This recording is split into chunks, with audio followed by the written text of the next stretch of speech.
Hello everyone and welcome to this session on the management of patients with urinary disorders. My name is Relly Castro, and in this lesson we'll shift our focus from assessment to the actual interventions and nursing care required for common urinary tract conditions. We're beginning with a brief overview of the urinary system's vital role. The urinary system is essential for regulating fluid balance, electrolytes, and eliminating waste. When disorder occurs, they can quickly lead to fluid imbalance, toxic accumulation, and permanent renal damages. For instance, a patient with a urinary obstruction may develop hydronephrosis, which can cause irreversible renal impairment if not treated promptly. This highlights the nursing implication. Early recognition of symptoms is vital for prevention and timely management. Urinary disorders can be broadly categorized based on their underlying causes.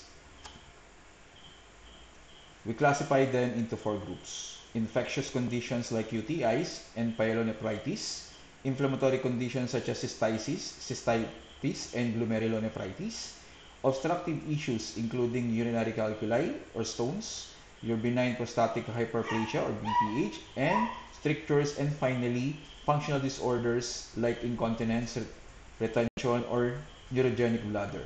A bedridden elderly patient, for example, is especially prone to both infection and retention due to immobility and poor bladder emptying.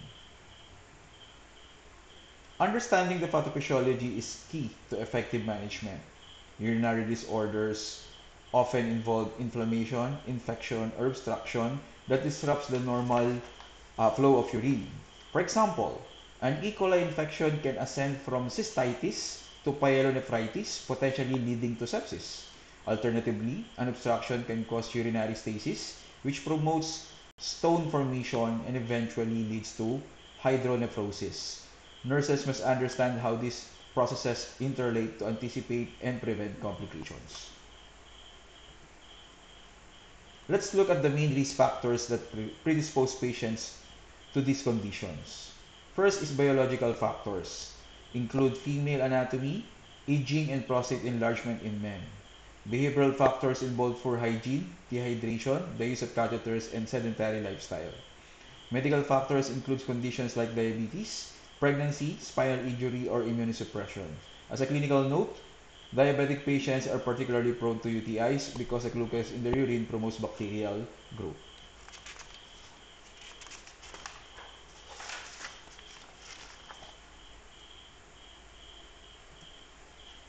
We begin our specific disorder review with the most common, the urinary tract infection or UTI. A UTI is defined by the presence of microorganism in any part of the urinary tract. The most common bacteria responsible is E. coli, which originates from fecal flora. The most common route of infection is ascending, where bacteria enters via the urethra. Less common routes are hematogenous, by the bloodstream in septic conditions, or iatrogenic due to catheter insertion or poor technique. Symptoms vary based on location. Lower UTIs or cystitis present with frequency, urgency, burning, and suprapubic pain.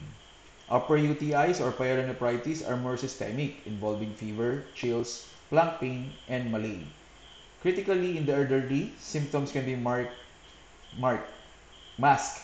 They may only show confusion or falls without typical fever or pain. For example, a suddenly disoriented 75-year-old woman whose urinalysis reveals infection should be suspected of having urosepsis. Medical management centers on targeted treatment. The primary treatment is antibiotic such as nitrofurantoin, trimethoprim sulfamethoxazole, or fluoroquinolones. Analgesics like phenylsulfpyridine are used for pain relief, but warn the patient that it turns the urine orange. Finally, hydration of 2 to 3 liters per day is vital to flush bacteria. As a nursing reminder, patients must complete the full antibiotic course to prevent bacterial resistance. Our nursing interventions are focused on comfort and prevention. We must encourage fluids and regular voiding. Teach proper perineal hygiene. Always wipe front to back, advise patient to avoid holding urine and to void after sexual activity. We monitor temperatures and urine characteristics, and for comfort, warm sitz baths can help relieve pain. When a UTI ascends, it can become pyelonephritis, a much more serious infection of the kidney. Pyelonephritis is the inflammation of the kidney pelvis and parenchyma, usually due to an ascending infection. This severe inflammation can lead to scarring, impaired filtration, and potentially chronic kidney disease if not treated aggressively. The manifestations are systemic: high fever, chills, flank or back pain, nausea and vomiting. A classic physical finding is costovertebral angle, tenderness above percussion. The urine itself will be cloudy and contains pus or cas.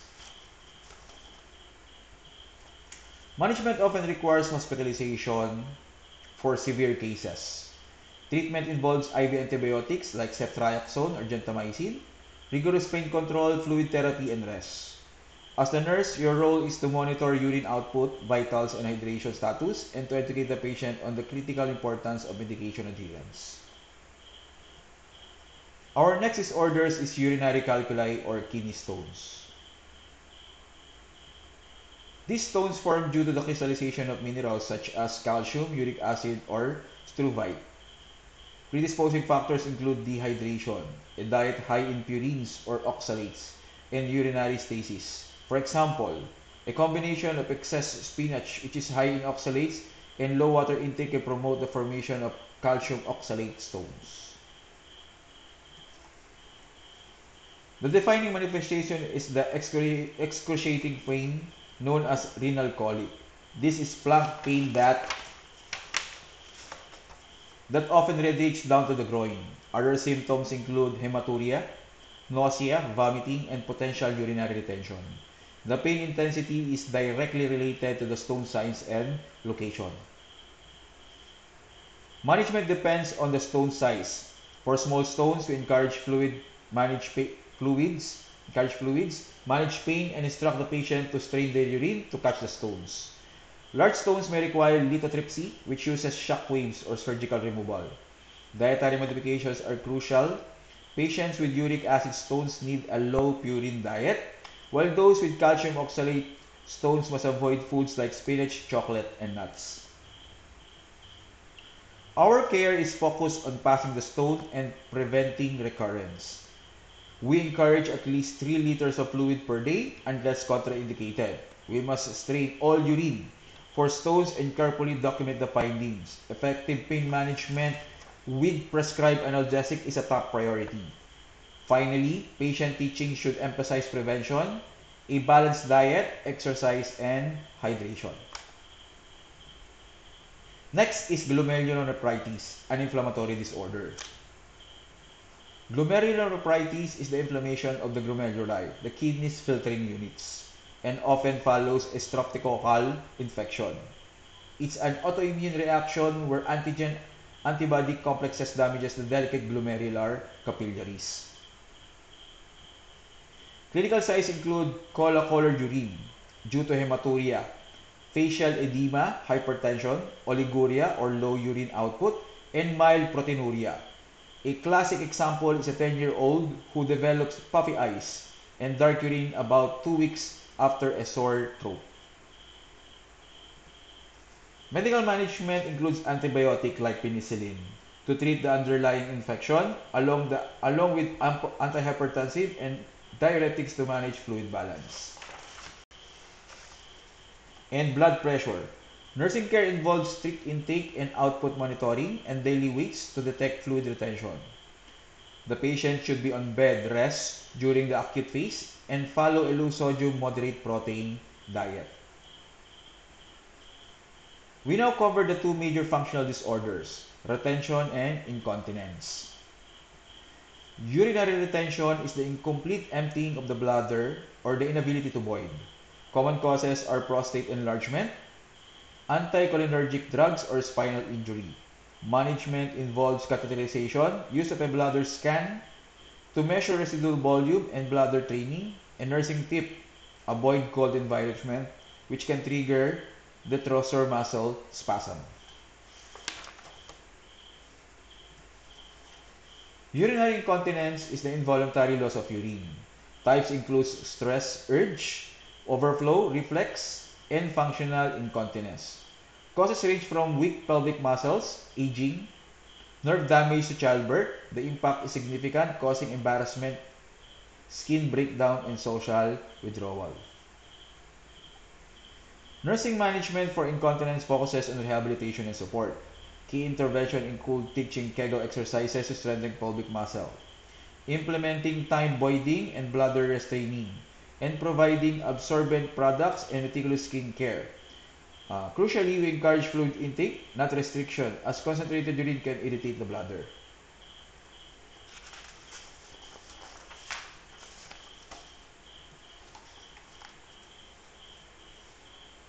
Benign prostatic hyperplasia, or BPH, is a major cause of pretension in older men. BPH is the age-related enlargement of the prostate gland that mechanically compresses the urethra. This obstruction leads to symptoms like urinary hesitancy, a weak stream retention, and nocturia, waking up at night to void. Management is medical or surgical. Medical options include alpha blockers and 5-alpha reductase inhibitors. The most common surgical intervention is transurethral resection of the prostate, or TURP. Post-TURP care requires specific nursing consideration.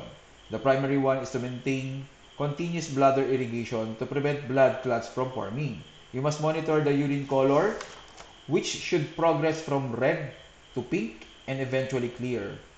Also observe closely for bladder spasms or hemorrhage. Post-operative teaching includes advising the patient to avoid heavy lifting, straining, and constipation. Our final disorder is chronic kidney disease, a long-term systemic condition. Chronic kidney disease is the progressive irreversible loss of renal function that occurs over months or years.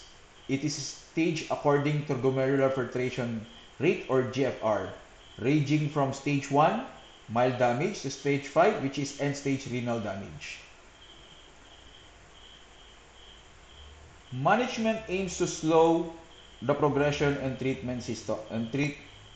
symptoms. This includes controlling underlying causes like diabetes and hypertension, and enforcing strict dietary restrictions, low protein, potassium, and sodium.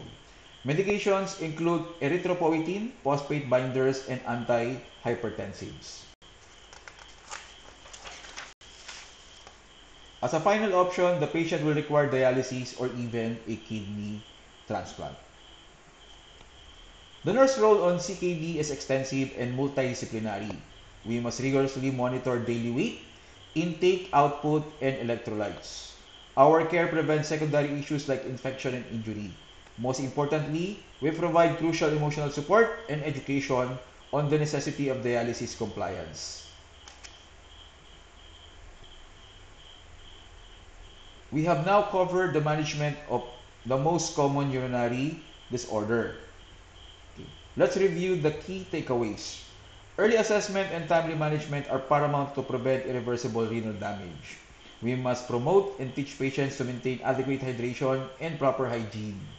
Nurses play a vital role in patient education, monitoring, and advocacy. Thank you for your attention and participation in this session. I hope this knowledge empowers you to provide exceptional care to your patients with urinary disorders.